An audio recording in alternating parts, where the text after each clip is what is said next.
Thank you. Our next presenter, Nettayah Ben Attar. Welcome, Nettayah, and let me help you with this. Don't push it,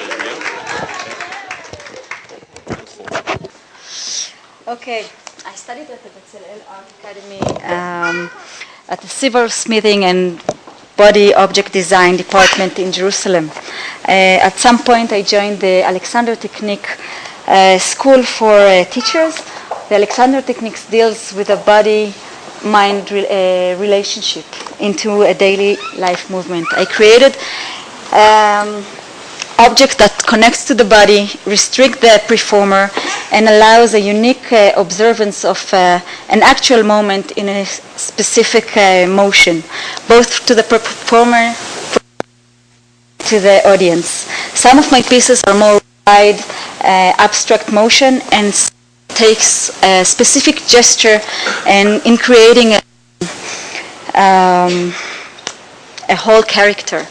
Like this one that was made for Alice in Wonderland, it was a whole performance about that. Takes the gesture of the bow that went out of proportion, veil her sight, and in order to look, she kind of give you a special look.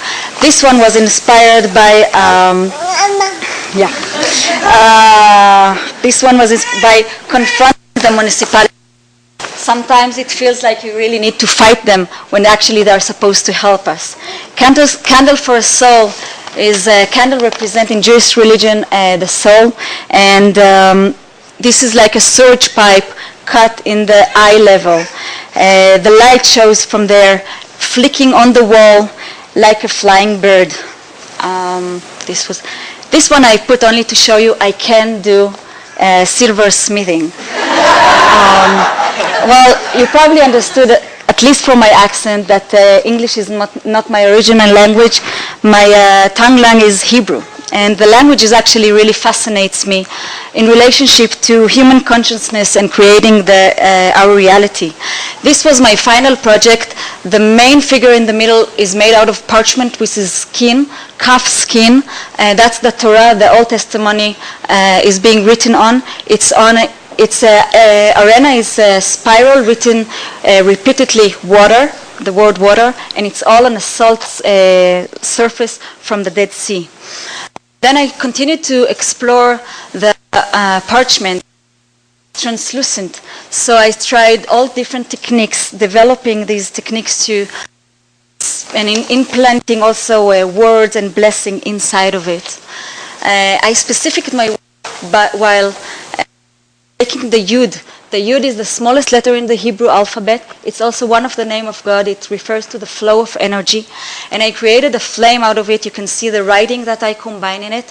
And my idea is to create a huge flame so each one of us can have some piece of this work. I created a 3-dimensional Yud.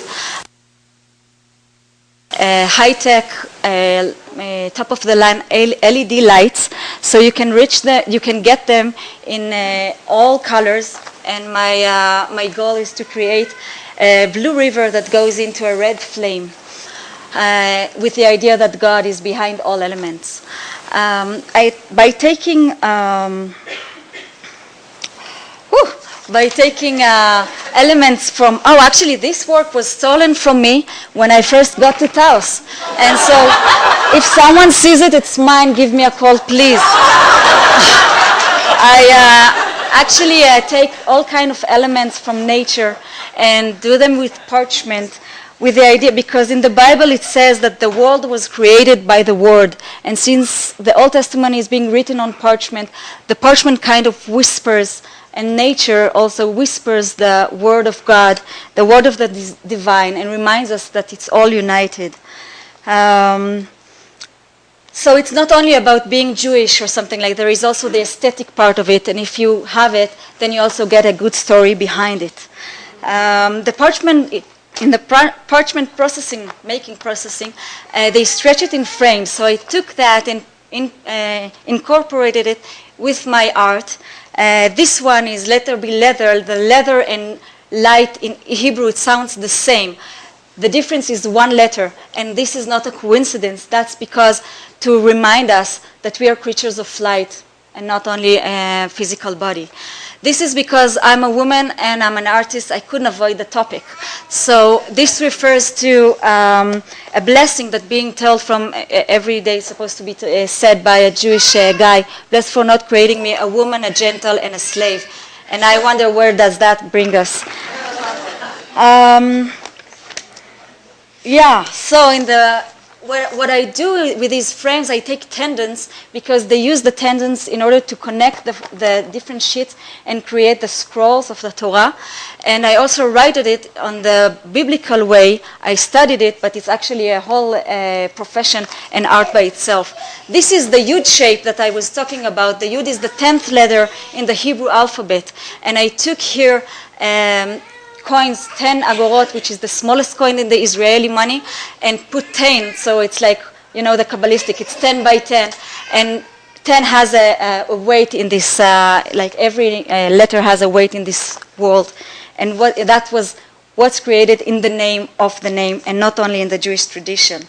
So starting concluding, some of my work contains stories and different knowledge, and I use the language membrane to kind of explore and understand a little bit more about what surrounds us. And some it's actually more intuitively abstract. What intrigues me is to take a specific space, given space, and actually create an object that will activate that space and emerge inside that place. This is my final work for today. I did that for a show that I had in Santa Fe in a gallery. And that was, that's the womb that wraps the most powerful collaboration I had with God in creating my latest creation, which is screaming at the moment outside. So thank you very much. And